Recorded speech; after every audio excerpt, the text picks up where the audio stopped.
Mesdames et messieurs, bonsoir. Très heureux de vous retrouver sur les antennes de E-Télé. Nous sommes à moins de 2 mois du scrutin du 11 avril 2021 devant élire donc le citoyen qui conduira les destinées de notre pays durant 5 ans. Cette échéance cristallise donc les attentions et l'on assiste à des sorties successives et tonitruantes de certains acteurs politiques avant, pendant et après, et surtout après l'enregistrement des candidatures, le verdict de la Commission électorale nationale autonome. Hier encore, la Cour constitutionnelle avait connu des recours, d'où l'audience d'hier avec son verdict. Aujourd'hui a été consacrée à la visite médicale. Cette journée également, on a connu la sortie du député Rachid Gbadamassi et puis la réponse du parti Les Démocrates par l'entremise donc du colistier désigné du parti. Nous allons pouvoir analyser tout ceci à la faveur de cette tribune spéciale que nous vous offrons. Mes invités, je voudrais bien vous les présenter. Julio Tometti, les juristes, bonsoir. Bonsoir, Romuald, et bonsoir, téléspectateurs. Agapit Napoléon Maforic, un consultant politique à E-Télé, expert électoral par ailleurs. Bonsoir. Bonsoir Romuald, bonsoir à tous nos téléspectateurs. Voilà, chers téléspectateurs, vous aurez l'occasion donc d'intervenir dans cette émission après donc quelques échanges avec mes invités. Déjà, la première question avant de rentrer dans le vif de ce qui nous rassemble concrètement. Julio Tometti, la visite médicale semble s'est passée bien évidemment de la façon la plus normale. On attend. Oui, de la façon la plus normale, conformément au calendrier de la Sénat, donc la Cour constitutionnelle, parce que c'est à elle que revient la responsabilité d'organiser les visites médicales pour les candidats. On a vu les candidats passer, on a écouté le chef de l'État, candidat à sa propre succession, et tout c'est pour le mieux passer. Et donc, les résultats restent et demeurent sous le secret du sceau de la Cour constitutionnelle qui est ici comment dire, le dernier arbitre, à part après les conclusions des médecins experts agréés pour conduire l'opération. Agapit Napoléon Africain, une simple formalité? Ah non, c'est pas une simple formalité. Je pense l'avoir dit une fois que fut une année où, en 2006, entre autres, hein, mais en 2006, je me rappelle qu'un candidat ou des candidats avaient été recalés, et je voulais donner le nom parce qu'il n'est plus personnel, l'honorable Anani Adeba Abimbola, qui était candidat, mais qui n'a pas pu parce que il a été recalé par le collège des experts, et par les médecins, experts après la visite médicale. Il était élu député à l'Assemblée nationale, et en 2007, il a été élu député. Il a décédé entre-temps. Donc, du coup, ceci au cours du mandat de son mandat de député. Donc, il n'a pas terminé ce mandat. Ça suppose que les médecins ont fait bien leur travail. C'est sûr qu'ils ont dû déceler quelque chose qui ne lui permettait pas donc d'assumer cette fonction présidentielle. Donc, ce n'est pas une simple formalité du tout. Et les médecins sont des médecins agréés qui ont prêté serment. Ils ne peuvent pas s'amuser avec leur carrière. En tout cas, les duos retenus par la Commission électorale nationale autonome de façon provisoire observent justement ce qui est prévu par le calendrier électoral. Pendant ce temps, les candidats recalés parlent et également, justement, nous avons entendu dans la journée d'aujourd'hui deux élus par rapport au parrainage. D'abord, le débat sur le parrainage. Pourquoi cela cristallise les attentions en citant Julio Tometti? Cela cristallise les attentions parce que simplement les partis politiques ont voulu jouer leur rôle, d'accord, pour circonscrire quelque peu ce qu'on peut appeler le libertinage que nous observons souvent au sein de nos partis politiques à travers les élus notamment. Vous savez, le parrainage vient donner un pouvoir supplémentaire aux députés et maires de ces partis-là et qui, si rien n'était fait à l'origine, ça risque un peu de jeter du discrédit sur le processus électoral. Parce que, imaginez un peu que, comme nous l'avions entendu, que les parrainages soient donnés sous le coup de marchandage. Et vous le savez, à une réunion avec la Sénat, il y a un député qui a posé la question de savoir à combien il pourrait vendre son parrain. Donc, les partis politiques ont joué leur rôle. Et ce qui n'est pas de l'avis de la classe politique, notamment de l'opposition, qui estime que les parrainages ont quelque peu été confisqués et que les parrains n'avaient pas la liberté, d'accord, de parrainer qui ils veulent, et que cela aurait été sous le coup, en fait, d'une forme de brimade à entendre. D'abord, la première personne qui est montée au créneau, c'est-à-dire l'honorable Ahmed Afo Tidjani, qui a fait des déballages, s'en est suivi deux autres. Donc, on pourra dire que tout cela a été parce que simplement les partis politiques ont cru devoir jouer le rôle qui était les leurs en circonscrivant un peu, quelque peu le mal. Très bien. Agapit Napoléon Maforican, aujourd'hui précisément, donc ce 18 février 2021, nous avons quand même connu la sortie de l'honorable Rachid Gwadamassi et de son collègue Maman Sani. Que retenez-vous fondamentalement de leur sortie? Non, je pense qu'on est allé vite. Je vais rester plutôt dans la lignée de l'intervention de M. Tameting pour dire effectivement qu'il faut voir un peu les conditions effectivement de parrainage. Parce que lorsqu'on prend le parrainage, effectivement, tel qu'il a dit, ça a une fonction. Et c'est parce que ça a une fonction que les députés, pour répondre à des griefs, à des sollicitations, à des recommandations, à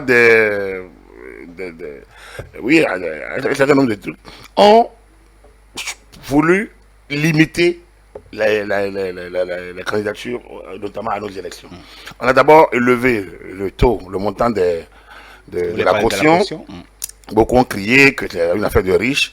Le dialogue politique aidant, ce montant a été divisé, a été réduit de moitié. Et donc, on a inséré le parrainage. Parce qu'il fallait atténuer. Ce qui s'est passé, c'est qu'effectivement, on n'a pas réglé la question. Ça a été inséré sans mode opératoire. La Constitution révisée a parlé d'être parrainé par un certain nombre d'élus. Le code électoral a parlé du 10e des élus et députés et maires. Et on en est resté là. On n'est pas allé plus loin. On aurait dû laisser à la Sénat ou à la Cour constitutionnelle de les modalités donc, de parrainage. Je pense que nous devons avancer vers là. Il n'y a pas de modalité. Les députés, moi je trouve que bon, c'était à qui mieux, hein, les élus, chacun y allait de son côté. Mais la Sénat a y allé quand même très vite. La Sénat a tenté de rattraper en statuant très tôt sur la question et en opinant, en disant le parrainage sera fait de manière anonyme. Chaque élu a la latitude de parrainer qu'il veut. C'est sur la base d'une fiche. Chacun recevra sa fiche et parrainera qui veut. C'est un parrainage d'élus. Bon alors, c'est vrai que dans l'entendement des partis politiques, beaucoup sont restés peut-être trop conservateurs en disant mais comment les élus proviennent des partis et les partis ont voulu avoir un regard sur cette affaire de parrainage. Je pense que c'est d'abord la première mal-donne du dossier, c'est que les partis, parce qu'on a écouté des éminences de ces partis, on a écouté des élus qui ont dit que ah non, qu'aucun élu ne peut être parrainé sans le parti. C'est vrai, tout ça fait partie un peu des détails de départ, parce qu'il n'y a pas eu un mode opératoire sur la question. N'empêche, le vrai débat qui se fait aujourd'hui n'est pas là. Le vrai débat qui se fait aujourd'hui, c'est le fait que une certaine classe politique a combattu le parrainage jusqu'au dernier moment et après s'est livré à ce jeu sans le dire. Si tout avait été aussi ouvert, si on avait su que tel demandait le parrainage, pour aller à l'élection présidentielle, les gens disent clairement j'ai envie d'aller aux élections. Donc j'irai vers le parrainage. Et les contacts qu'ils ont pris, s'ils le disaient au fur et à mesure, on n'en serait pas là où on est aujourd'hui. C'est que ça fait que les gens en ont fait. Mais est-ce que la négociation ne devrait pas se faire dans l'ombre? Non, on ne doit pas négocier. On doit requérir. On ne doit pas négocier. Le parrainage ne peut pas se négocier. Ça devait, je requiers, je dis, même si j'ai rencontré, les pages, aujourd'hui on a la facilité de la communication. Moi je peux, ma page Facebook servirait ou Twitter. J'ai rencontré ce jour l'honorable ou le maître, nous avons échangé de manière conviviale, j'ai sollicité son parrainage, il a dit qu'il a vigilé. Voilà, un petit mot, une petite phrase qui ouvre le jeu. Mais le vrai problème c'est que les gens ont torpillé le principe. Ils l'ont critiqué, ils ont dit qu'il va le faire exploser. L'autre dit que même si on lui donne, il n'en prendrait pas. Et pendant ce temps, les gens négociaient. Donc, il y a eu une mauvaise foi de certains acteurs, notamment ceux de l'opposition. Il y a eu une mauvaise foi dans leur fonctionnement. Ils ont torpillé le système. Ils ont passé tout le temps à attaquer, à tout dire et à vilipender le système lui-même. Ils ne veulent pas du parrainage. Et ça fait que, finalement, au lieu de rechercher les failles ou bien d'anticiper certains problèmes. On n'a pas appuyé, c'est bien après coup, ce qui est curieux, c'est bien après le dépôt des dossiers que les débarrages sont sortis. Je pense que c'est quelque chose de tout de mal à ce niveau. Est-ce qu'on devrait s'en plaindre quand on sait que c'est une première expérience? On pourrait s'habituer pour les autres fois. Non, je voudrais dire d'abord sur la question de parrainage de l'attribution, il y a une nuance à faire par rapport à la position de la classe politique opposée à la gouvernance actuelle. C'est-à-dire quoi? Nous sommes dans un processus et les gens ont voulu avoir ce qu'on appelle un plan A et un plan B. C'est stratégique, d'accord? Donc nous passons d'abord notre temps à combattre le parrainage en lui-même, en sachant que, en espérant que peut-être on peut arriver du point de vue institutionnel à le faire exploser, pour emprunter le mot d'un des candidats. Donc, si éventuellement cela ne prospérait pas, donc on s'offre une deuxième chance, c'est-à-dire en négociant, étant donné que il n'y a pas eu d'un encadrement juridique par rapport à comment les parrainages devaient être attribués, et se fondant sur le fait que la Sénat a dit que les parrainages devraient être anonymes, ça confère quand même une certaine liberté, d'accord, aux élus, parce que c'était un tout personnel et nous avons suivi le processus. Chaque parlementaire, chaque parrain a été cherché à titre personnel son parrainage. À partir de ce moment-là, ils sont chacun responsables de leur parrainage. Si à un moment donné, ils arrivent à peut-être amener leur fille de parrainage au sein de leur parti politique, ça veut dire qu'ils sont en train de concéder une partie de leur pouvoir, de leur privilège au parti, donc au parti d'en disposer après. Parce que on ne peut pas comprendre que un élu choisisse d'aller déposer lui-même, sans contrainte, son parrainage, et venir se plaindre après. Donc, en fait, l'opposition a voulu jouer, en fait, avec les deux cartes. Si telle option ne marche pas, donc nous serons en train de négocier en sourdine, et les gens seront étonnés, d'accord, de nous voir, surtout qu'on a dit que le parrainage... Est-ce qu'il n'y a pas une confusion de rôle dans ce cas-là? Il n'y a pas une confusion. J'ai dit tantôt que nous sommes, c'est-à-dire à un, comment dire, à un challenge, et donc il faut avoir un plan A et un plan B. Donc le plan A n'ayant pas prospéré, le plan B aussi qui est en train aussi d'échouer, et donc c'est ce qui en fait donne lieu à ce que nous observons comme déballage aujourd'hui sur le terrain. Maintenant, oui, d'une manière ou d'une autre, il faut, comme l'a dit monsieur Maforican tout à l'heure, il faut que la question de parrainage soit circonscrite. Là maintenant, rien ne peut plus être fait. Le processus sur son cours. Et la Cour constitutionnelle jusque-là, il peut prendre peut-être des mesures de par ce qu'elle-même elle observe ou bien lorsqu'elle est saisie. Mais jusque-là, la Cour constitutionnelle donne la cote à la Sénat, d'accord, de continuer le processus normalement. Donc, si quelque chose doit être corrigé par rapport, pour situer les responsabilités par rapport à la question du parrainage, ça ne peut être que pour les élections présidentielles à venir, c'est-à-dire 2026.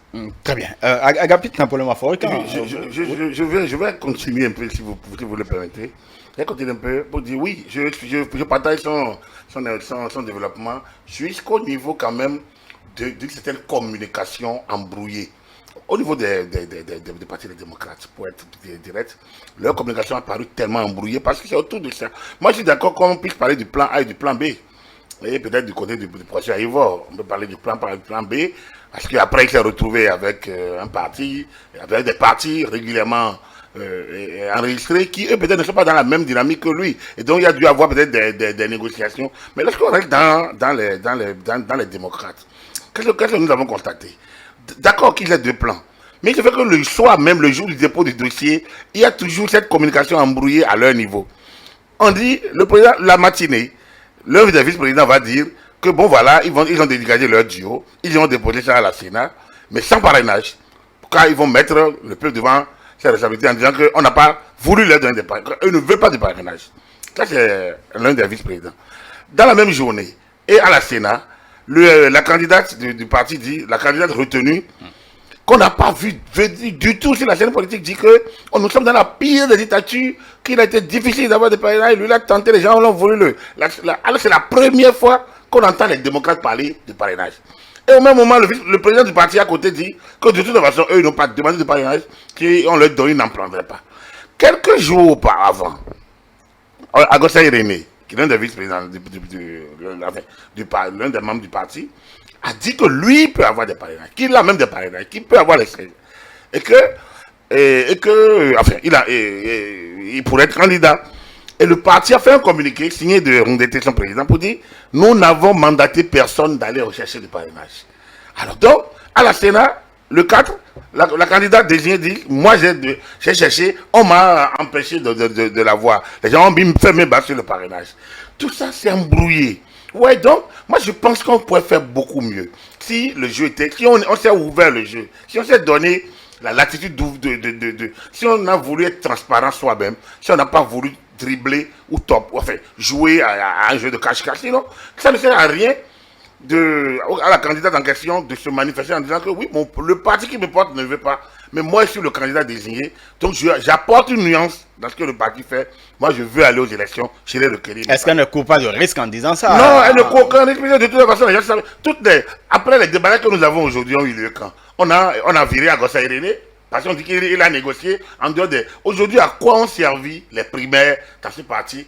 Alors que la candidate avait déjà, il y a déjà eu des négociations, il y a déjà eu beaucoup de. Quand moi je vois le vice-président, enfin le colistier parler aujourd'hui, ça veut dire qu'il est au courant. Ça veut dire qu'on avait déjà le duo de ce parti-là depuis, et ils ont joué à une mise en scène de primaire dans lequel, entre-temps, on a viré Irénée Gossa. Ça veut dire, moi, mon problème est simple. C'est-à-dire que ça, c'est leur interne. Mais le problème, c'est qu'ils nous mettent devant des situations, ils mettent le peuple, ils mettent l'opinion internationale devant des situations où ils mélangent tout le monde, ils torpillent le système, ils vilipendent les acteurs, et eux, ils jouent à l'interne, au gourou. Et ça, c'est quand même, ils pointent les gens du doigt, ils jugent les gens, ils médisent les gens, alors que la pratique à l'interne est suffisamment embrouillée et tout, sauf orthodoxe. C'est là, en fait, le problème. Donc, le problème de parrainage, il reste entier, je suis d'accord, mais il faut que les acteurs soient disciplinés. C'est l'indiscipline des acteurs, notamment de l'opposition, qui ont, en fait, passé tout le temps à attaquer les députés nommés, députés monocolores, donc ont du mal après à les négocier. Est-ce que ça pourrait pas être une stratégie aussi pour la politique, ouvre la voie à tout. M. Thomasy disait tout à l'heure que ça peut avoir un plan B, quand il y a un plan A, quand il y a un plan B, il faut avoir plusieurs cordes à son arc. Mais après, vous êtes maître de votre stratégie. Si vous échouez, vous êtes maître de votre stratégie. Comment vous voulez que demain, que Mme Madougou, que M. Ondete, que M. Ajatassou nous explique en faisant facile aux enfants, comment, dans le même camp, le même parti, avec le même duo, l'un dit, nous on ira déposer sans parrainage, c'est notre option, parce que nous voulons prendre le peuple à témoin. L'autre dit, moi j'ai négocié, mais on m'a bloqué, les gens voulaient, mais ils ont peur. Et le dernier dit que même si on nous donne, on ne prendrait pas. Comment vous voulez qu'on explique ça en français facile aux gens? Ça, la deuxième chose, comment voulez-vous qu'on explique qu'on a viré quelqu'un comme Agossa Irénée parce qu'il est allé à la quête, parce qu'on ne l'a pas encore désigné, et que Mme Mandougou ait pu faire toute cette tralala de négociation des gens, aller-retour sur Lomé, et que bien tout ça n'est pas empêché quand même qu'on l'ait maintenu comme candidat. Est-ce que quelque chose est normal dans tout ça? Moi, c'est des questions que je pose, hein, et si c'est ça la politique, je pense qu'il doit y avoir une petite dose de vertu, il y en a. Une petite dose de vertu en politique. Et là, je ne trouve pas que cette pratique soit vertueuse. Voilà. Julio Tometti, il y a, puisqu'on parle de sortie, donc la sortie des députés Rachid Badamassi et puis Guivo, et bien évidemment Maman Sani, et ensuite Guivo au nom donc, du parti Les Démocrates, certains avaient pensé ou craignaient bien évidemment le marchandage. Est-ce que nous en sommes là aujourd'hui? Il y a marchandage ou tentative de marchandage. Il y a tentative de marchandage parce qu'au final, ça n'a pas prospéré. Si les gens arrivent à faire de ce déballage, ça veut dire que véritablement, il y a eu tentative de marchandage. Le problème aujourd'hui, c'est de qui a pris l'option, qui a pris l'initiative. Exactement. D'accord. L'un dit que c'est l'autre qui est venu me voir, a affiché mon temps. L'autre dit oui. On m'a proposé ce qu'on m'a proposé, c'était tellement énorme que vraiment, je serais comme vendre le pays et que peut-être son cœur ne le lui dit pas et tout ça. On prendra les acteurs politiques tels qu'ils sont, chacun opinera selon peut-être ses orientations, mais il faut dire qu'il y a des faits suffisamment graves lorsque nous entendons certaines révélations qui peuvent peut-être avoir d'autres relents.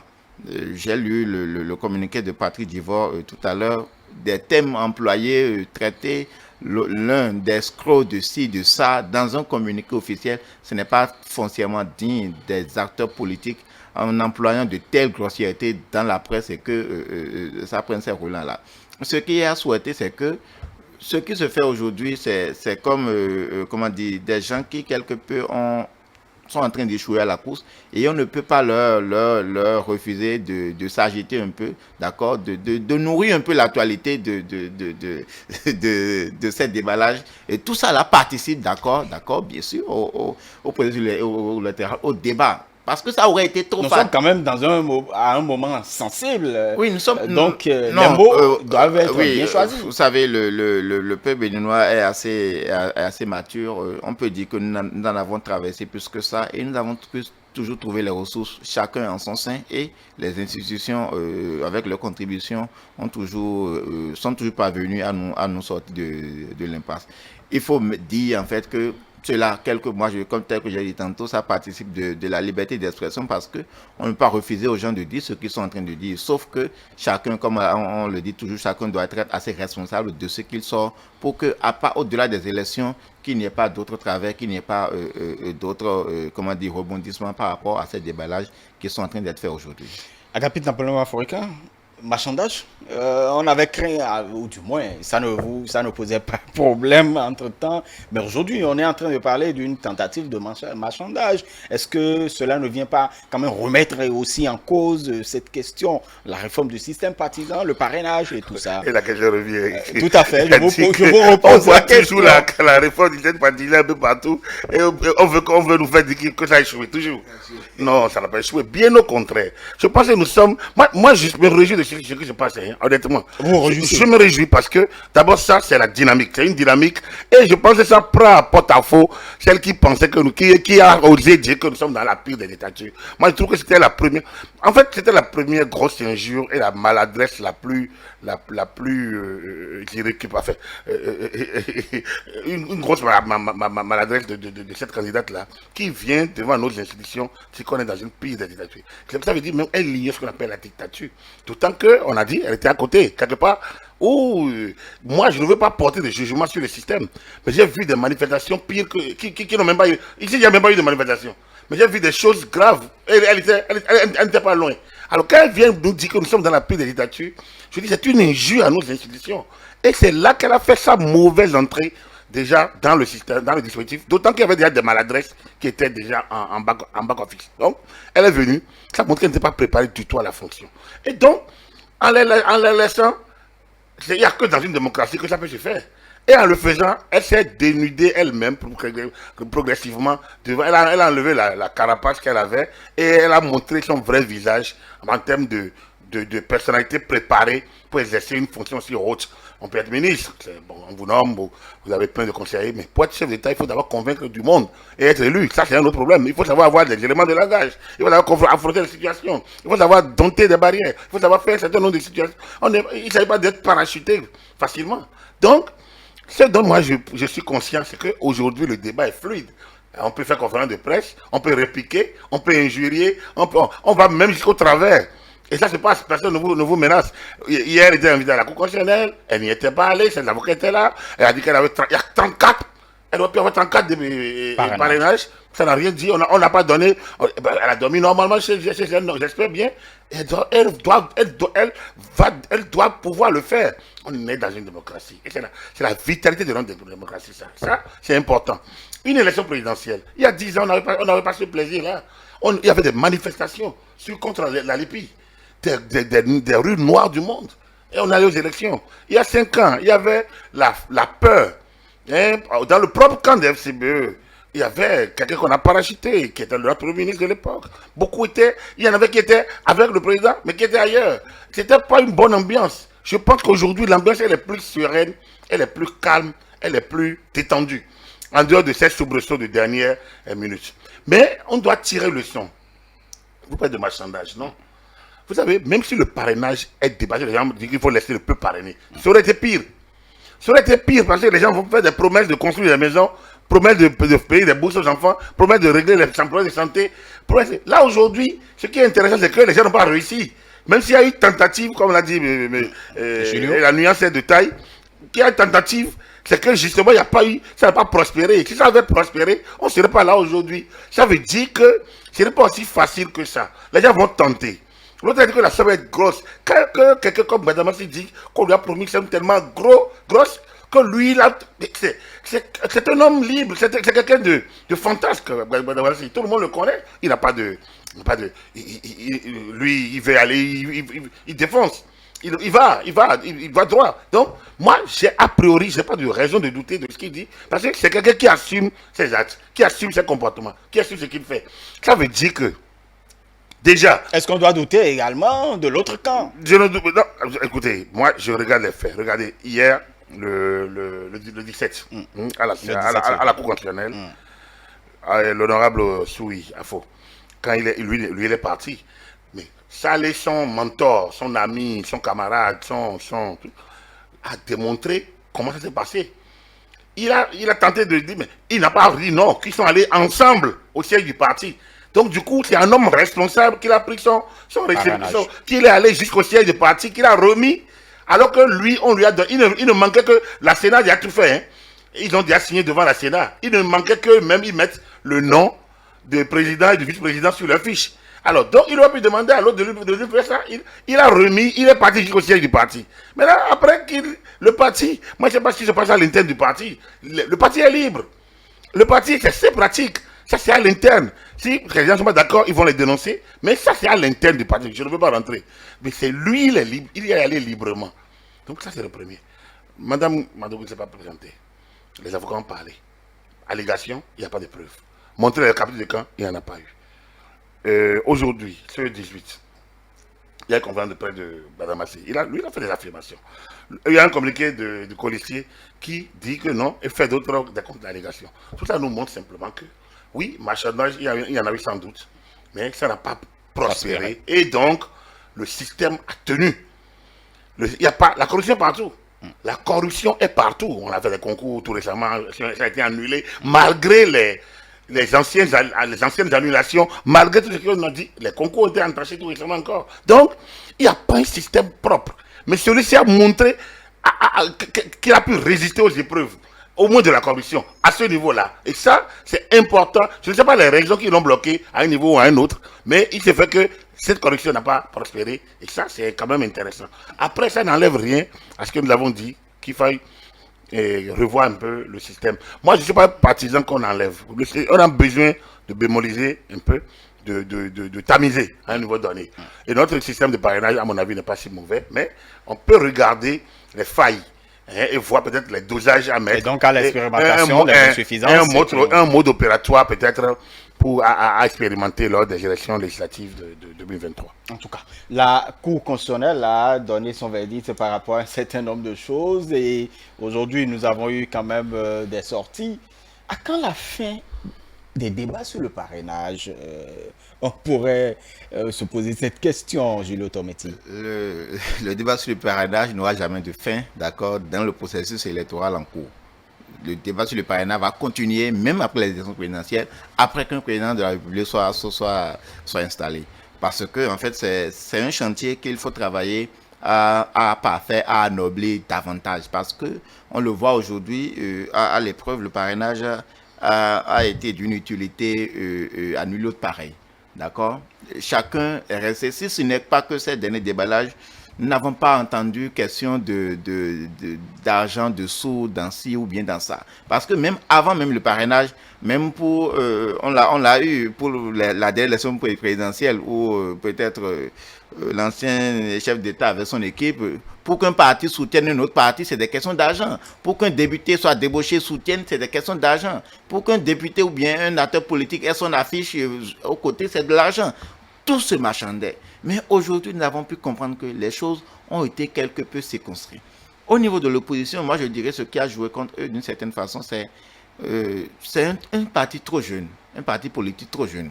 C'est-à-dire les gens n'ont pas pris le temps. Pourtant les autres aussi, ils sont jeunes. Non, en fait un parti politique créé 2 mois avant le débat du processus électoral, il faut dire que les gens ne se sont véritablement pas préparés. Deuxième élément, c'est dit, un parti politique de l'opposition qui n'a pas de leader, d'accord, qui puisse aller aux élections présidentielles, il y a toujours problème. Vous voyez un peu plus dans la sous-région, les partis politiques de l'opposition dynamiques qui ont pu réussir, en fait, ce challenge, ont toujours, d'accord, quelqu'un, d'accord, le leader, qui est toujours éligible aux fonctions de tel ou de tel. Ceci manquant, c'est-à-dire, on en cherchera. On a un président de parti qui, en vérité, d'accord, n'a pas le pouvoir de décision, n'a pas le pouvoir. On le remarque.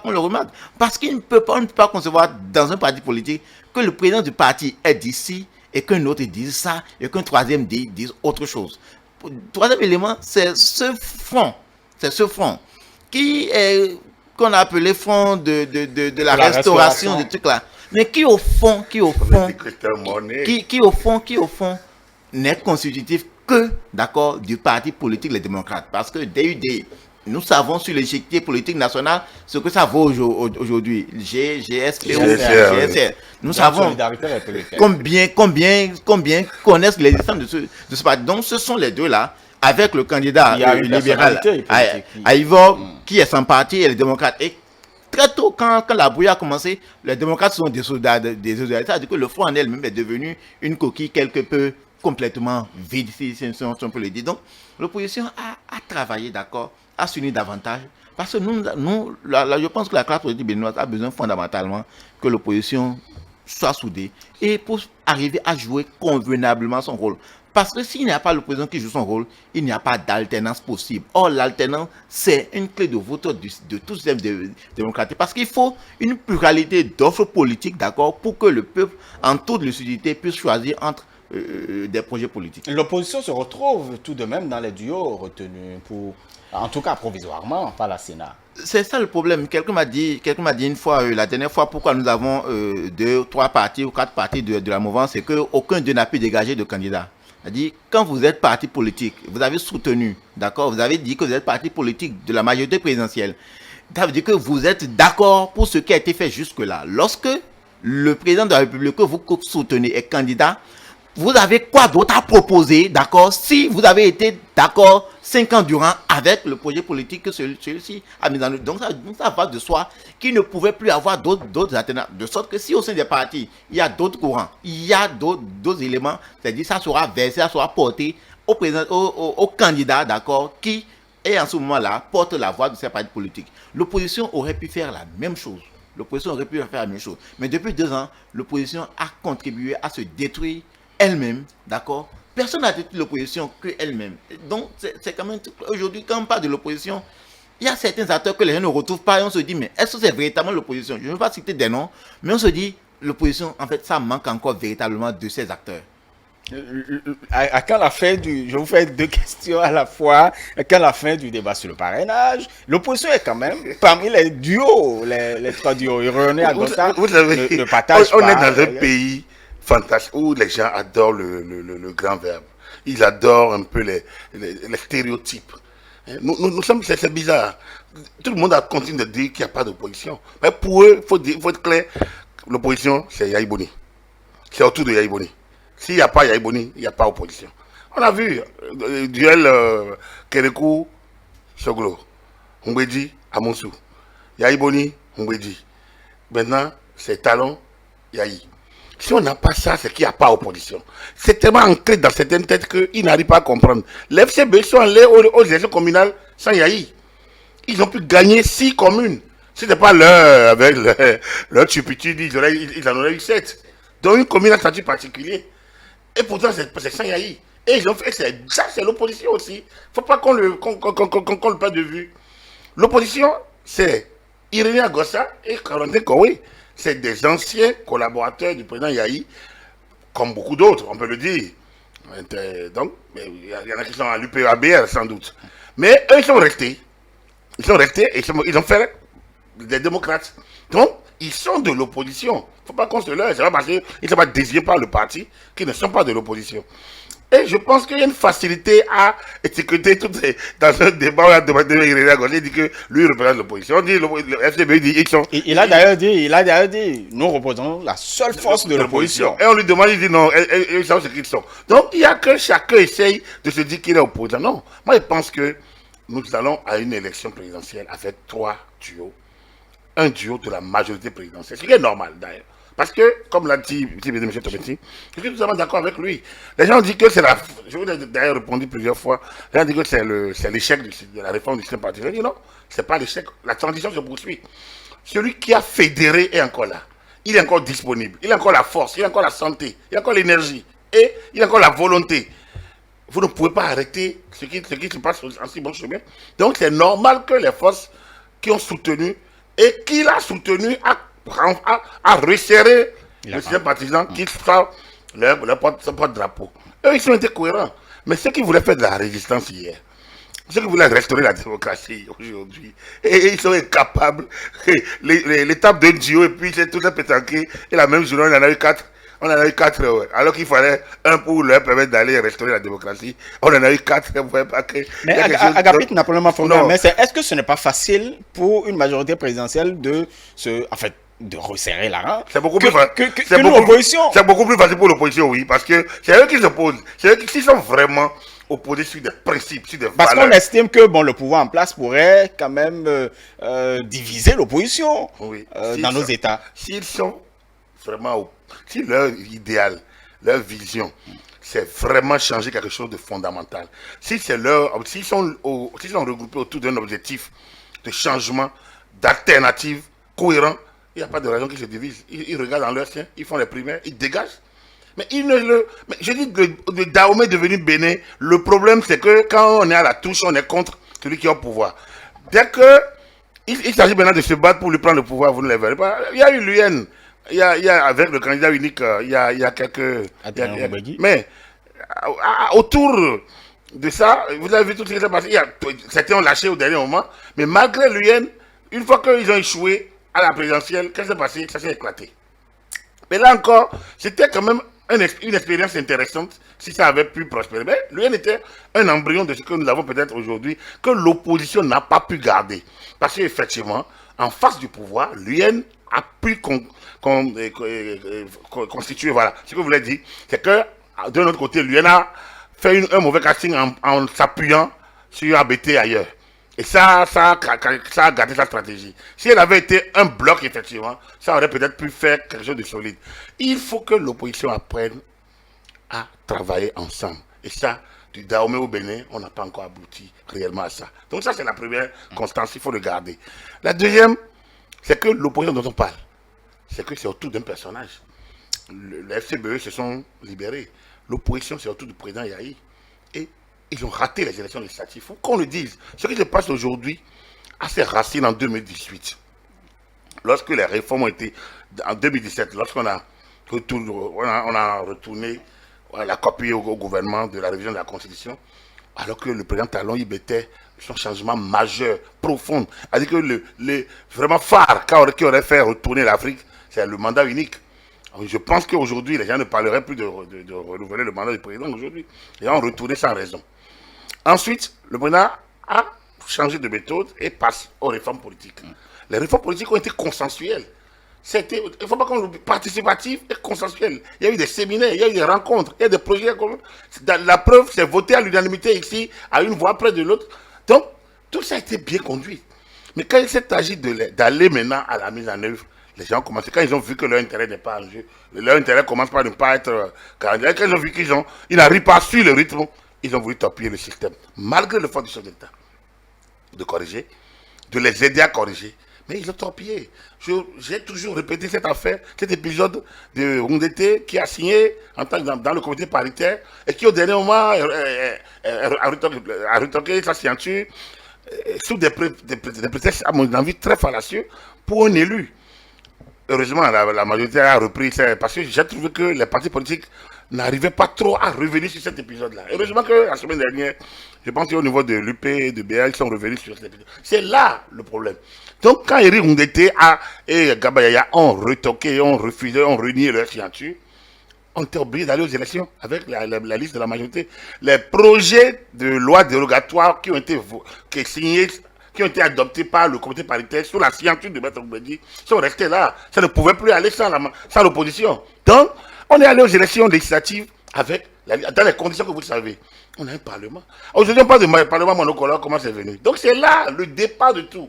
Aujourd'hui, ils disent qu'ils sont nulle part, mais c'est eux qui ont créé. Donc, les FCBE n'ont pas voulu, une partie n'a pas voulu vivre encore cet épisode malheureux et ils ont allé au dialogue politique en se conformant aux exigences de la réforme du système partisan.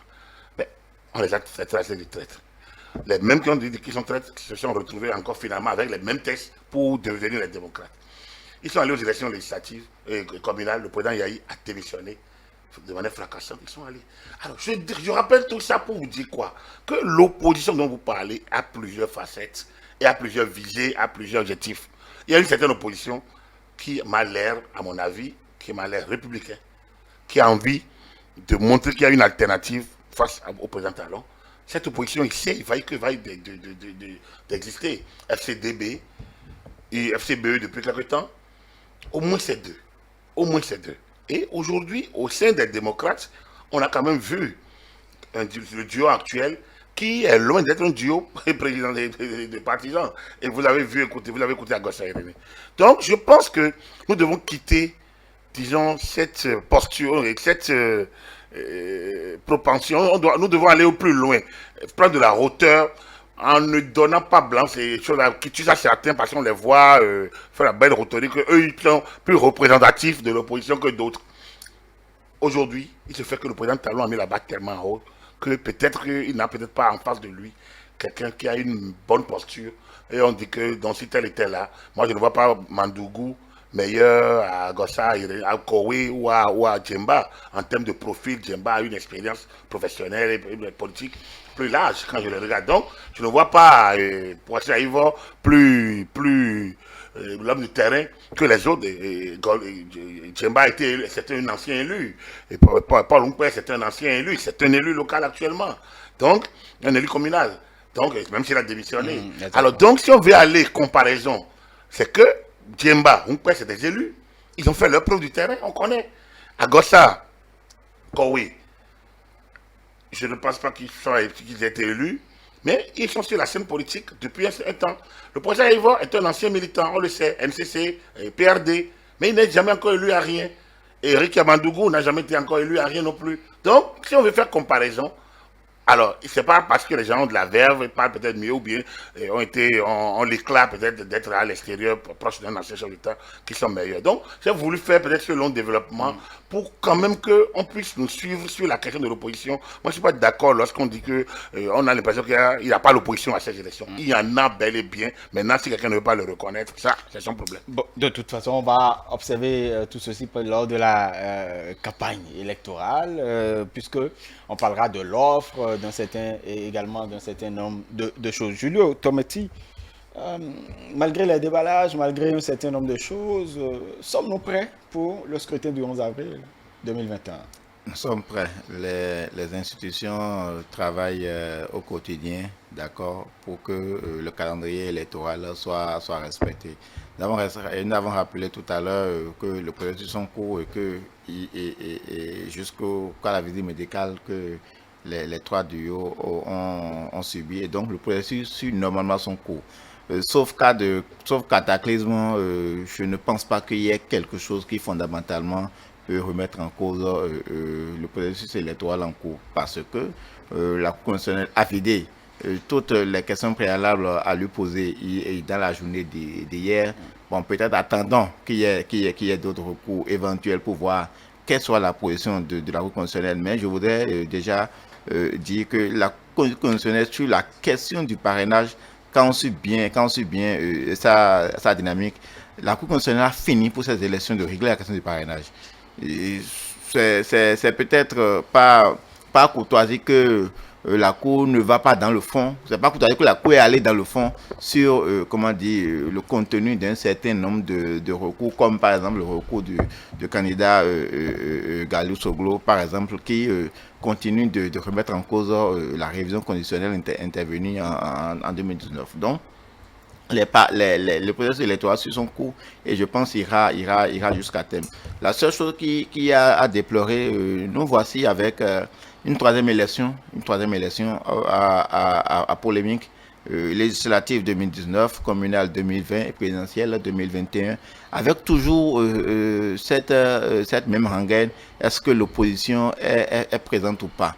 C'est-à-dire que dans l'observation des faits, on peut dire nous avons eu une législative purement, des partis de la mouvance, une communale un peu plus ouverte, d'accord. On a eu près de 8 partis politiques qui ont compétit, seulement que 3 ont été à l'attribution des sièges. Aujourd'hui, sur 10, je dirais, sur 9, d'accord, potentiels candidats ou bien potentiels duos, nous avons eu 3 parce que à la lecture du nombre de parrains que nous avons, on ne peut avoir logiquement que maximum 9 duos aujourd'hui. Nous en avons 3, nous sommes à un tiers.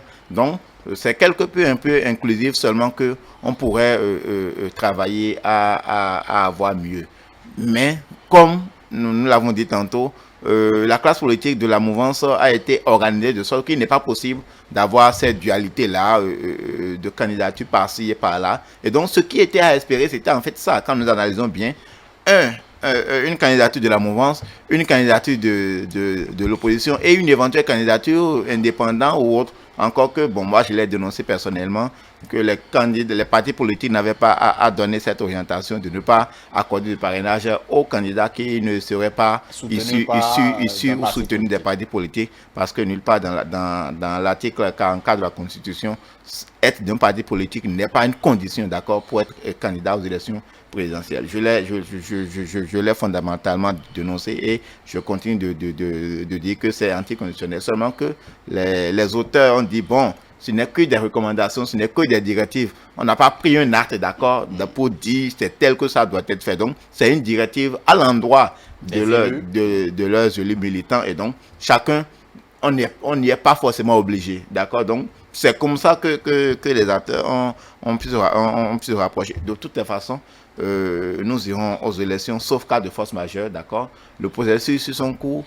Le 11 avril, nous irons certainement au premier tour avec les 3 duos en présence. Mais avant ça, on aura quand même on aura quand même le bonheur, d'accord, d'assister ou bien de débriefer les offres politiques de chacun de ces duos. Exactement. Agapit Tampoloma Forican, effectivement, le processus sur son cours, est-ce qu'on pourrait dire que la Cour constitutionnelle continuera à connaître quand même des recours? Si un citoyen voudrait quand même déposer un recours, formuler un recours, il peut toujours le faire. Oui, tout le processus est jalonné d'étapes. Et à chaque étape, il peut y avoir des recours. Il y a les recours des actes préparatoires qui ont eu lieu, notamment cette affaire donc, de la révision de la Constitution, de parrainage, de l'applicabilité ou non de du parrainage, la Cour a statué déjà. Ensuite, il n'y a pas eu de recours, à mon avis, sur la liste électorale.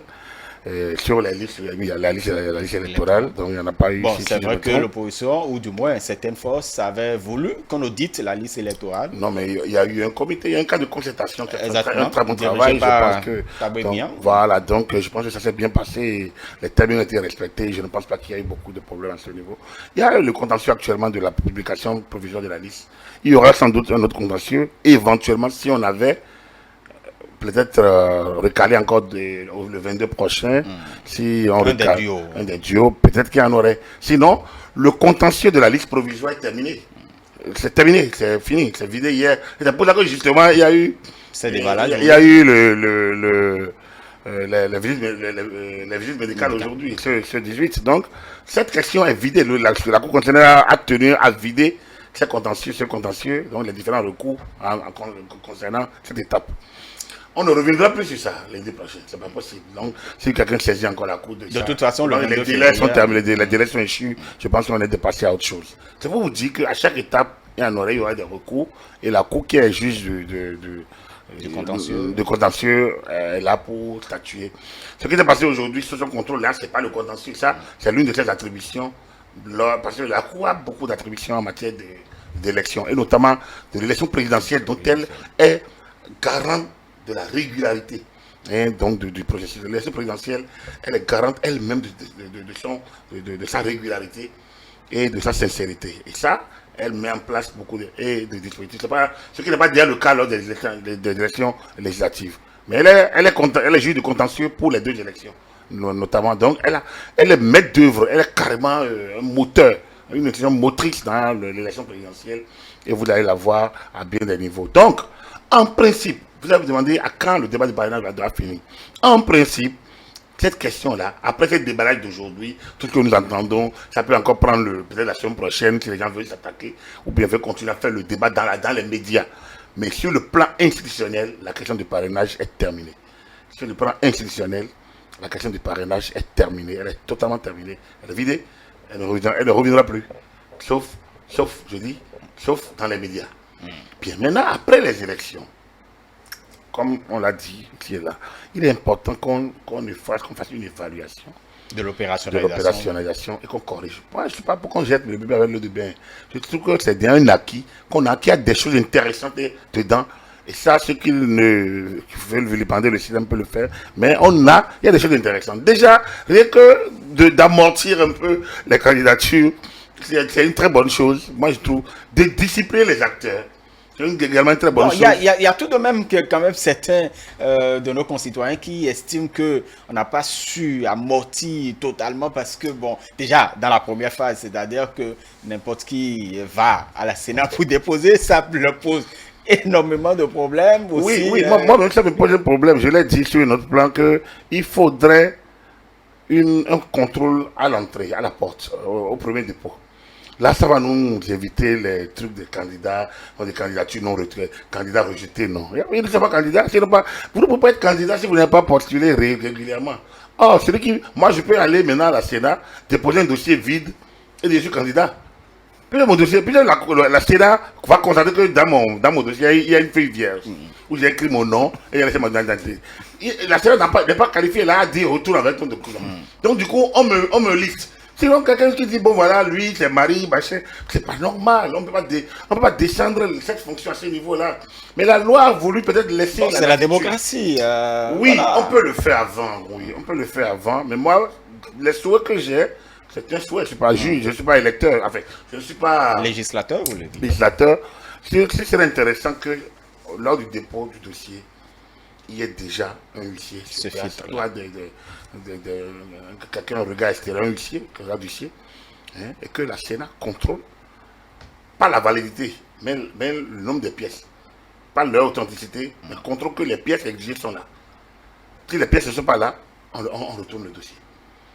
Ça, c'est d'abord ça. On retourne le gars, il ressort avec son dossier. Ça aura le mérite de ne pas laisser qu'on a eu 20 listes, on n'a pas eu 20 candidatures. On n'a pas eu 20 candidatures. Les candidatures solo ne sont pas des candidatures. Ce qui dit que lui, à la constitution de 90, n'est pas une candidature. C'est des volontés exprimées. Ils peuvent venir à la Sénat ce jour-là, se retourner avec leur dossier et s'exprimer dans les médias. Ils peuvent faire conférence de presse après. Et ça, ils ont l'attitude de le faire, mais on va faire économie de perte de temps et de déballage après. Je pense que ça, pour moi, c'est l'une des choses à corriger, ça. Pour que les gens ne déposent pas des dossiers vides. Maintenant, après, ça c'est à la porte qu'il faut gérer. Il faut gérer la question du parrainage également, en essayant donc de compléter le code électoral, que soit on donne les détails, soit on laisse la latitude à la Sénat, ou à la Cour constitutionnelle, ou au gouvernement, mais je pense que c'est mieux de laisser la Sénat opérationnaliser et d'aller au bout donc, du processus. Enfin, je voulais dire un mot sur justement les déballages continus. Mais au niveau de l'opposition, je continue de dire que si elle avait été plus organisée, ces élections auraient été les meilleures, sans bruit. En tout cas, du point de vue convivial sur le plan de l'organisation. Parce que les tests sont connus depuis 15 mois. Et rien n'a changé. Et les tests ont été expérimentés lors des élections communales. Ça veut dire que celui qui voulait aller aux élections a déjà eu tout le temps. Mais je vous ai dit que cette affaire de parrainage aurait pu mieux fonctionner si les gens de l'opposition avaient joué franc en se disant, bon, nous on ne veut pas, ils l'ont imposé, d'accord, allons-y, moi je vais compétir. Et très tôt, ils se sont pris, si depuis 6 mois, au lieu qu'on parle de on n'ira pas, on ne veut pas quémander, si on était vraiment dans une démarche d'aller compétir, je suis sûr que certains paramètres auraient été peut-être vus tôt et corrigés. Peut-être que la Cour n'aurait pas à statuer sur l'applicabilité, donc n'aurait pas renvoyé au peuple souverain, mais aurait pu corriger, aurait pu aider à l'amélioration parce que il y aurait eu certaines failles que les gens auraient dénoncées au niveau du Conseil constitutionnel, au niveau de la Cour constitutionnelle. Donc, je pense que on doit apprendre de cette période, de cette étape-ci pour mieux avancer. Okay. Mais pour moi, comme je l'ai dit, c'est déjà une réussite. Les 3 duos, c'est une réussite du système partisan et des réformes politiques. Et je pense qu'au terme de ces élections, on peut dire que le président Talon et toute l'équipe qui l'a accompagné, l'équipe des députés, notamment 7e législature, 8e législature, ils auront réussi au moins cette phase des réformes politiques. On les aurait actées une fois pour de bon, ce qui était impossible dans un Bénin depuis 30 ans. Ce qui est impossible aurait été possible dans ce Bénin, dans le même Bénin, avec les mêmes acteurs politiques, mais avec peut-être un chef de locomotive, avec une locomotive qui est peut-être différente et qui a non pas tout le talent. Voilà. Très bien. Chers téléspectateurs, comme vous le voyez déjà au bas de votre écran, vous pouvez donc intervenir, nous appeler sur le numéro qui défile pour poser vos préoccupations, participer donc à cette émission. Julio Tometin, vous aussi, vous souhaitez ce filtre déjà à la porte? Non, moi je ne souhaite pas ce filtre parce que j'estime que ce que nous avons observé, ce que nous observons là à chaque élection présidentielle, ça ne pose normalement pas de problème à qui que ce soit. Ça ne pose normalement pas que ce soit. Bon, ça donne du travail quand même aux militaires qui doivent vous escorter jusqu'aux agents de la Sénat. C'est une Bonsoir. élection. Nous avons, vous permettez, nous avons un téléspectateur. Cher téléspectateur, bonsoir. Maintenant, on n'aura plus le droit de parler. Bonsoir, cher téléspectateur. Bonsoir. Comment vous appelez-vous, s'il vous plaît? Allô? Vous êtes déjà en ligne? Allô?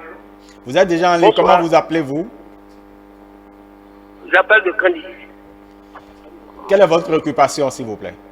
Bon, moi je voudrais demander, je remercie d'abord le plateau, Merci mais à vous. je voudrais demander, oui, je voudrais demander à vos invités, à vos invités Oui. de nous donner avec précision le cours du processus. Est-ce que ça va aboutir?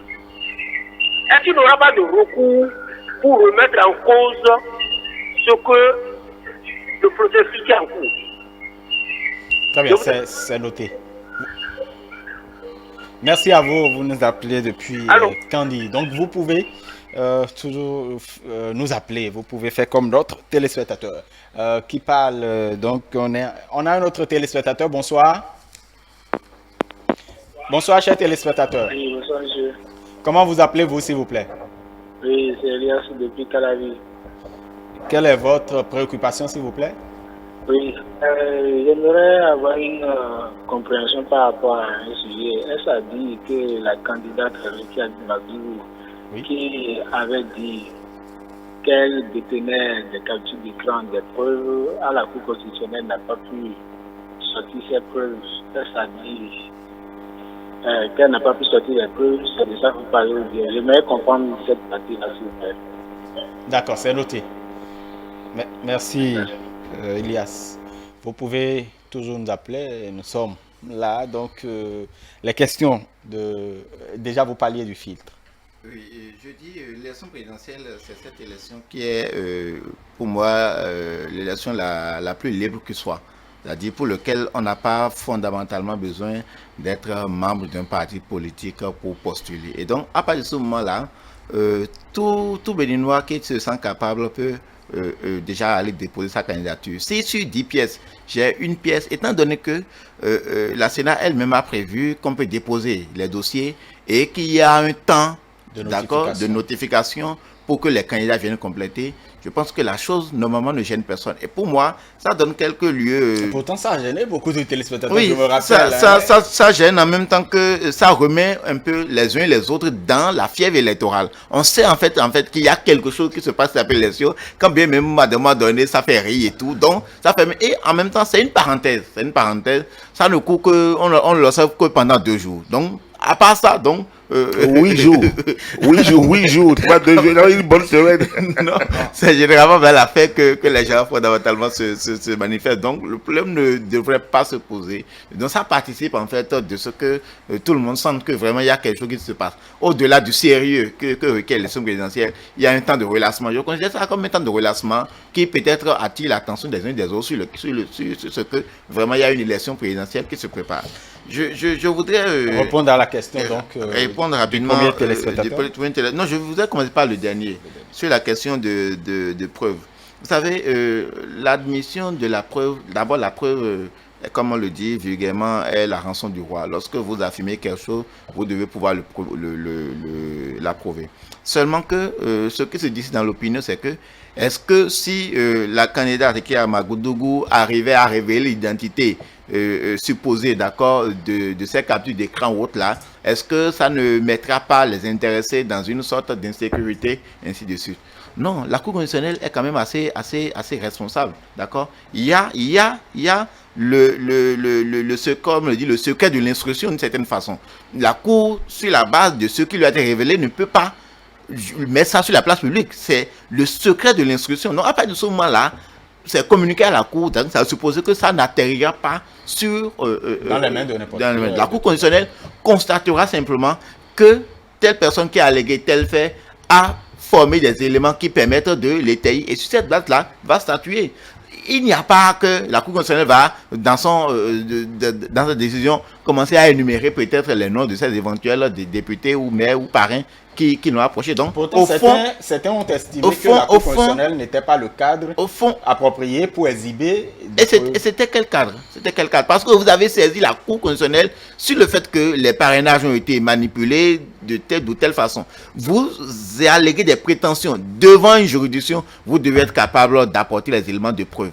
Je le dis parce que, en fait, les avocats, les conseils de Ricky Madougou ne l'ignorent pas. Ils le savent très bien que ça ne fait courir aucun risque, d'accord, aucun risque à ces éventuels parrains qui auraient des incohérences ou bien qui auraient fait des promesses à la candidate. Donc, au fond, d'accord, c'est vrai, ça permet d'alimenter le débat, mais du point de vue juridique, il n'y a pas question. Il n'y a pas de preuve. La Cour constitutionnelle statue et la vie continue. Très bien. Par rapport à la première question, avant de passer à Agapit Napoléon Aforican, recours, est-ce qu'il pourrait y avoir des recours qui remettraient en cause ce qui se passe? Oui, possible. Nous ne sommes jamais à l'abri. Parce qu'on ne peut jamais peut-être prétendre bien prédisposer de ce que la position que la Cour pourrait avoir si telle ou telle chose advenait. Nous sommes en cours de processus, d'accord? Si les irrégularités constatées ou bien relevées, portées devant elle, sont aussi de nature grave qui permettent de remettre en cause le processus électoral, la Cour prendra cette disposition en toute responsabilité. Donc, on ne peut pas dire que nous sommes peut-être à 90 à l'heure et que rien ne pourra arrêter le processus électoral. Donc, tant que la Cour constitutionnelle est juge de la régularité de l'élection, donc tant qu'il y a des irrégularités manifestes et que la Cour constitutionnelle juge que cela pourrait, d'accord, jeter du discrédit sur le processus électoral, de sa responsabilité d'arrêter et de donner de nouvelles orientations. Très bien. Agapit Napoléon Aforican, par rapport aux deux questions, recours qui remettrait peut-être, qui pourrait remettre en cause. Je vais répondre plus rapidement à Julien sur la question de porte, de filtrage. J'insiste sur le filtrage et je dis non.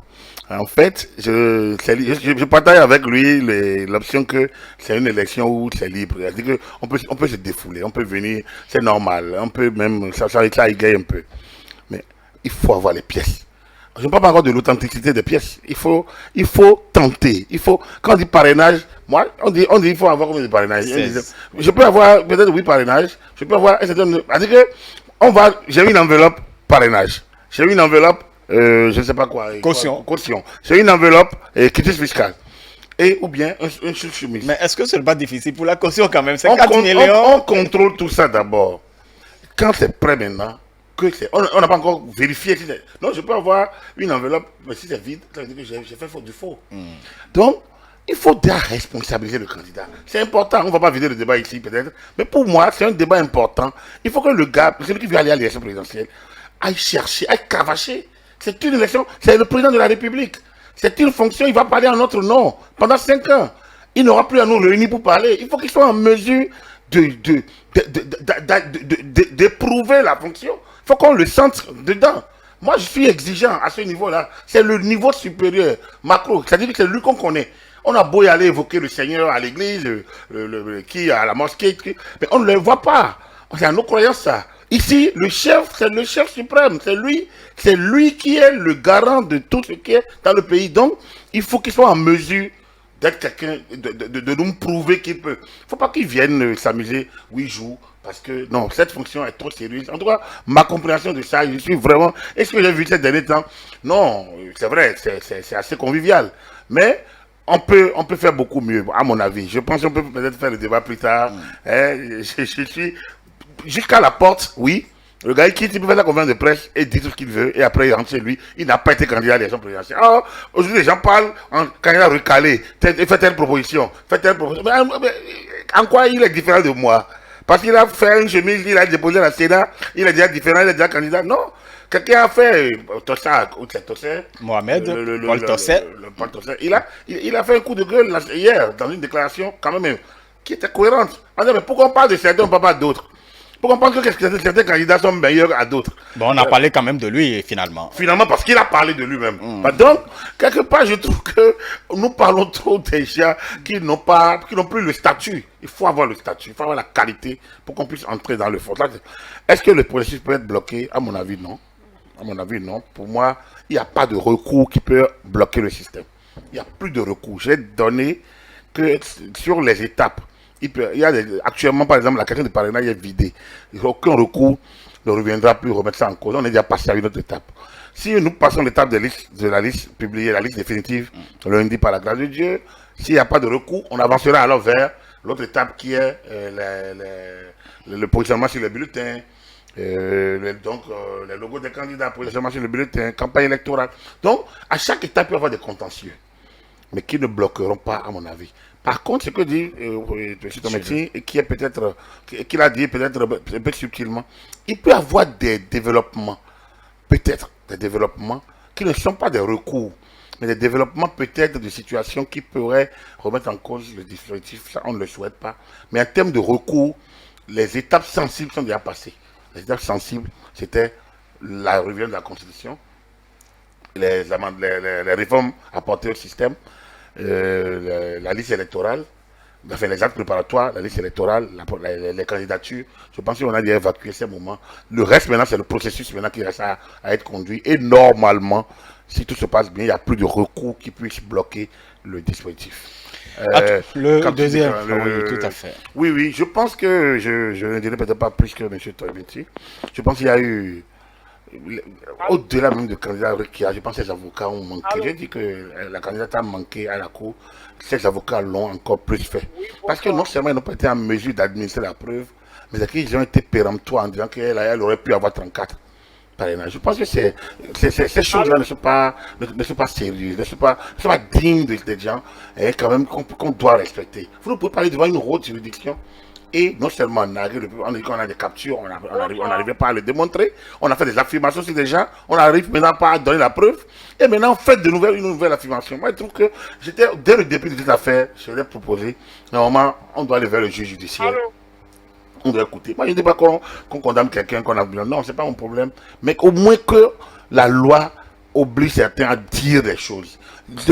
Aujourd'hui, on a eu des déballages avec Mme Assi. On a eu un déballage. Il faut qu'on documente tout ça, qu'on comprenne qui a fait quoi, pour que ça aide les moments prochains. Pour l'avenir. Voilà. Très bien. Chers téléspectateurs, nos téléspectateurs, bonsoir. Comment vous appelez-vous, s'il vous plaît? Comment vous appelez-vous? Moi, c'est M. Anissé Michel. Anissé, vous nous appelez d'où? Je vous appelle de l'Ocotra. Très bien. Anissé, quelle est votre préoccupation, s'il vous plaît? Bon, mon journaliste, ce que vous dites là, c'est très bon pour le Bénin. Et c'est ça qui nous éclaire beaucoup de choses. Moi, pour moi, c'est de laisser Ricky Madougou. C'est quoi, c'est une publicité que vous êtes en train de le faire. Il faut le laisser sur le banc. C'est fini pour moi. Merci. Merci à vous, Anissé. J'espère que vous avez bien compris ce qu'il disait. Bon, je ne sais pas. Il estime, en fait, il a dit qu'on laisse Rika Madougou. Bon, c'est tout ce que j'ai compris. Il n'a pas... Écoutez, peut-être qu'elle n'est pas candidate, laissez-la et puis passer à autre chose. Il y a un autre téléspectateur, bonsoir. Allô? Cher téléspectateur, bonsoir. Comment vous appelez-vous, s'il vous plaît?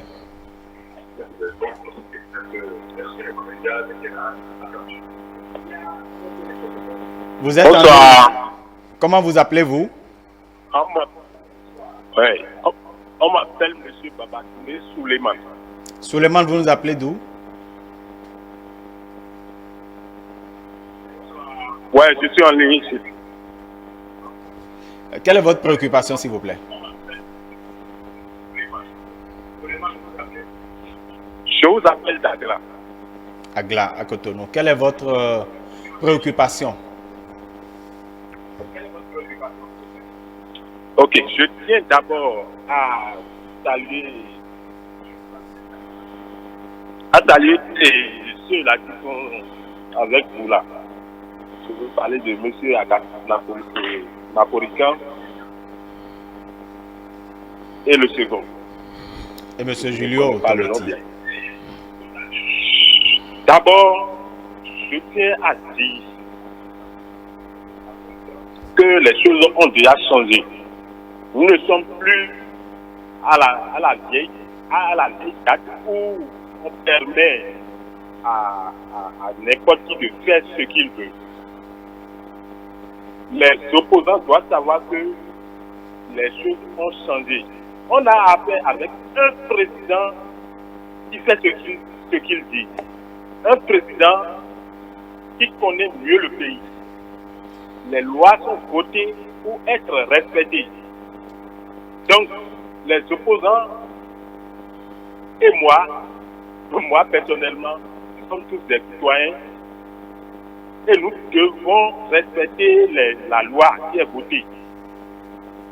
Qu'on ne nous amène pas quelqu'un qui est soutenu par l'Occident pour nous faire troubler la tête au pays. Bon, nous ne voulons pas on ça. n'en a pas encore. Hein.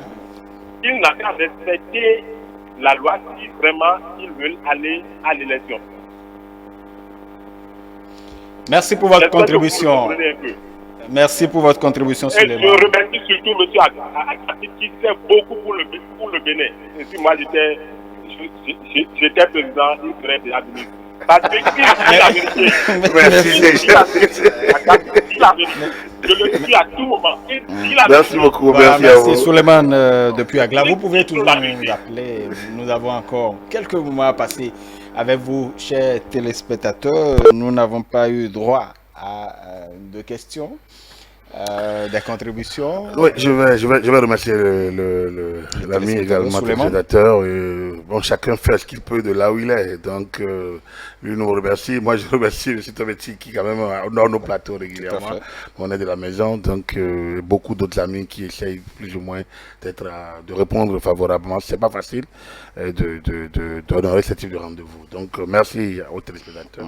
Ce que vous voulez dire au premier, qu'a dit de Mme Mandougou de la laisser, non, en fait, c'est un débat, personne ne s'attaque à elle. Hein. C'est une sœur, c'est une autorité, elle a été ministre dans ce pays. Et puis, on se connaît, c'est-à-dire qu'on n'est pas. C'est une sœur, comme on peut le dire. Et voilà. Après, oui, comme moi je l'ai dit, elle a fait une très mauvaise entrée sur la scène, mais elle a tout le temps de corriger. Elle a encore 5 ans. Si elle veut participer à la vie politique dans notre pays, je pense qu'elle a tout le temps de rectifier. Sa communication est mauvaise, sa posture est mauvaise. Je pense que tout ce qu'il aime, donc à lui dire de changer. Elle est encore suffisamment jeune. Belle dame, donc elle a encore tout le temps, elle va trouver autour des gens, autour d'elle, beaucoup de personnes pour l'aider à se façonner une posture de présidentiable, de personnes, d'hommes d'État, voilà, de femmes d'État, je veux dire, une posture de femme d'État qui peut peut-être à la conquête des dragons ou de tout ce que l'on veut. Donc ça, c'est tout le mal que moi je lui conseille, je lui souhaite, mais il faudrait encore qu'elle se donne les moyens et pas ceux d'aujourd'hui, parce que ces moyens-ci sont pas du tout les plus appropriés. Par rapport, j'intervenais par rapport au processus électoral. Est-ce que quelque chose peut l'arrêter? Non. Mais par rapport à Mandougou, je parlais des avocats, voilà. Oui, des avocats. Vous dites que, vous savez, lorsqu'on a dit tout ça, lorsqu'on a dit qu'on a des preuves et on n'arrive pas à l'administrer, ça pose un problème. Moi, je suis journaliste quand même de Ce n'est pas une question de protection. Je suis journaliste de base, hein, de départ. J'ai exercé quand même à niveau la profession, disons, même si je continue d'y être comme formateur, consultant, tout ça. Mais quand vous êtes devant un juge, soit vous protégez votre source et vous attrapez la condamnation. Mais vous ne dites pas, je ne donne pas. Et l'avocat dit, je ne donne pas. Elle dit que nous, devant le juge, vous ne pouvez pas aller plus loin. Et en administrant en faisant d'autres assertions, d'autres affirmations non fondées, enfin non prouvées, c'est de la calomnie. c'est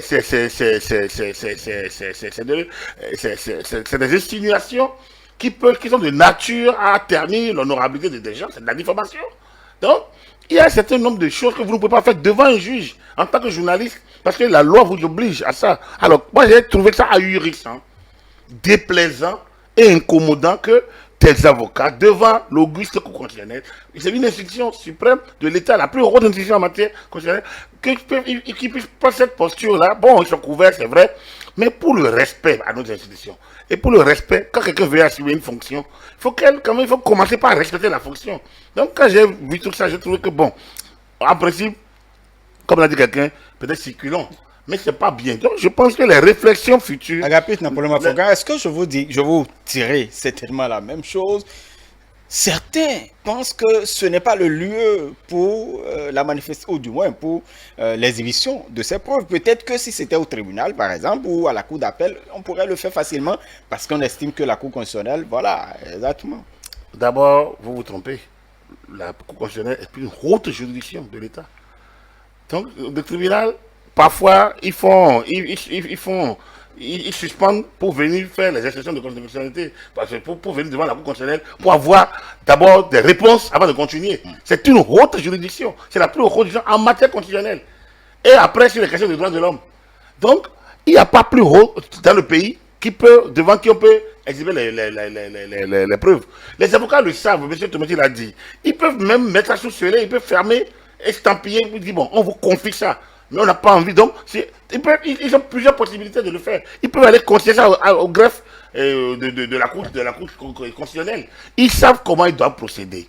Et donc, c'est-à-dire qu'ils savent. C'est une méthode déplaisante, incommodante, anormale. C'est-à-dire que quand vous voulez respecter la posture que vous avez, c'est pour ça que je disais tantôt qu'il faut qu'elle change de posture. Cette posture va en guerre. De confrontation n'a jamais fonctionné dans ce pays. Quand vous regardez sur toute notre histoire, ça vous fait star aujourd'hui, mais ça finit par s'estomper demain. Donc, du coup, on vous regarde comme quelqu'un qui vient faire du spectacle. On vous applaudit, même le spectacle. Mais après, on vous n'arrive jamais plus loin. C'est ça, je pense que ce à quoi on a assisté, on dénonce, on fait tout, et on ne peut rien prouver là. Je pense qu'il faut qu'on quitte cette partie. Et pour moi, à finir ce débat d'aujourd'hui, comme je vous l'ai dit, je pense que cette question de parrainage est close et peut-être ça va continuer dans les médias.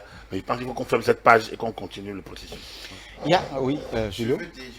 Je n'aime pas souvent parler des personnes, mais je dirais deux mots sur la candidate Rekia Madougou. Et pour dire que moi, personnellement, j'avais salué son entrée dans la scène politique de la façon dont elle est venue. On ne s'y attendait pas. D'abord, elle est femme, donc c'était déjà pour faire quelque peu l'équilibre, genre.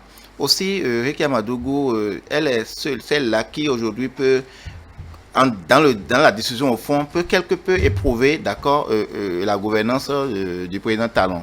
Parce que, souvenez-vous, elle a été un acteur politique majeur parce qu'elle a occupé, sous le régime Boni Yahi, notamment 2 postes ministériels, ministère de la microfinance et fondamentalement ministère de la justice. Donc, elle est mieux placée, d'accord, comme le faisait il y a quelques mois, même des États-Unis, comme Koutié et autres. Donc, moi, je me suis dit, c'est quelqu'un qui pourra fondamentalement tenir le débat, en ce sens que, avec elle, nous pourrons avoir en face du président Talon, d'accord, débat. C'est-à-dire, telle option, qu'est-ce que vivait telle option, en notre temps, surtout sur les réformes politiques et autres, et ayant été ministre de la Justice, qu'est-ce qui a été fait? Donc, par rapport aux options, d'accord, que la gouvernance Boni Yahi a eu en comparaison avec celle de Talon, je me suis dit, elle est la mieux placée, d'accord, aujourd'hui, pour éprouver. Un certain comme Rounete, il a passé tout son temps au Parlement. Il lui manquera d'éléments d'appréciation du fond pour pouvoir véritablement faire le débat dans le fond. Parce que Rekia Madougou,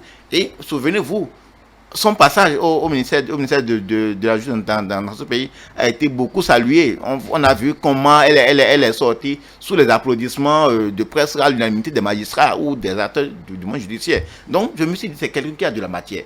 Mais peut-être l'ancrage dans lequel il s'est mis, le milieu dans lequel il s'est mis, comment dire, de manière vulgaire, le tuyau par lequel elle est passée, quelque peu sombré en fait sa carrure d'homme d'État, comme l'a dit le doyen Agapine Mafroécan. Elle a encore à travailler.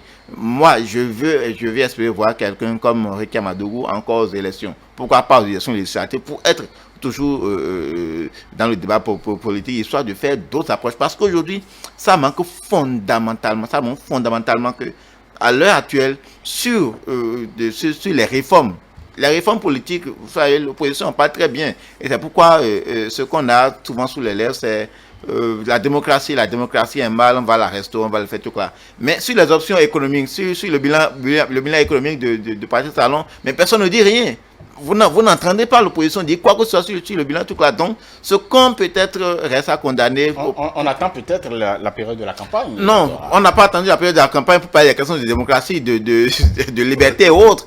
Le candidat Joël Aïvor, bon, son leitmotiv, c'est restaurer la démocratie. Donc, on n'a pas attendu, d'accord, les campagnes électorales pour faire le débat sur la démocratie. Donc, le débat sur les options économiques, sur le développement, ça doit être la même chose. Mais peut-être que les résultats, peut-être on ne voit pas encore trop bien, sont peut-être assez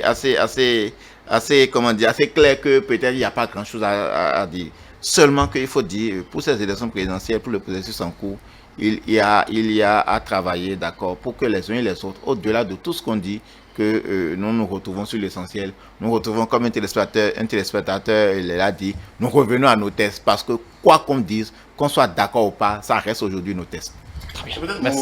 Merci. Je veux reprendre là où il a fini. Parce que c'est le fondamental. Je pense qu'on doit retenir depuis 5 ans. Et c'est ça, l'une des marques de ce quinquennat. Et c'est ça que je pense que l'opposition, une certaine opposition doit garder. C'est que nous sommes véritablement dans une démocratie. Quand je le dis, c'est parce que une fois les tests ont une valeur dans ce pays. Une fois, les tests ont une valeur. Sinon avant, on les vote. Je me rappelle encore la présidentielle d'il y a 10 ans. Où c'est à la veille, on a d'abord reporté 3 fois, et la 3e fois, on a ouvert l'informatique. Un système verrouillé, on l'a réouvert pour permettre aux gens d'aller s'inscrire sur la LEPI, et on est allé à l'élection présidentielle de 2011. C'est pas possible. Après, donc, il y a eu les sauts de noms, et des gens se sont retrouvés inscrits ici, ils ont vu leur nom de l'autre côté, et un méli-mélo terrible pour cette présidentielle de 2011. Ça a eu le chaos. Je le dis parce qu'aujourd'hui, force reste au test. N'oubliez pas, il y a des gens qui ont été déférés encore hier, hier, alors qu'ils sont très proches du président de la République. C'est peut-être une digression. Mais en le disant, c'est qu'avant, vous ne pouvez pas voir ça. Vous êtes, ne parlons pas de la mairie d'abord de Calavier et de 80 hectares, mais regardons encore, pas plus tard, les scandales du port de Cotonou, avec ceux qui sont déférés.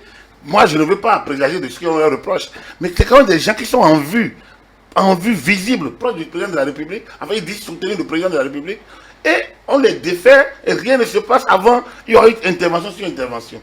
Je pense que avant, on n'aurait pas pu aller aux élections législatives de 2019, parce que tout le monde estime qu'on ne devrait pas y aller, on ne peut pas aller, et les acteurs même pensaient qu'on ne pourrait pas y aller. On ne devrait pas aller aux élections communales avec le seuil de 10%. Des partis soutenant l'action du chef de l'État, UDBN, PRD, ont laissé leurs pauvres. Vraiment, ils ont perdu de leur verve, de leur superbe. Le PRD est retombé sur terre. Lui qui croit à son parti, même si aujourd'hui, il continue de soutenir l'action du président de la République. Et là, il est resté cohérent dans sa logique, comme l'UDBN d'ailleurs. Je pense que le président a allé leur retourner l'ascenseur tout récemment.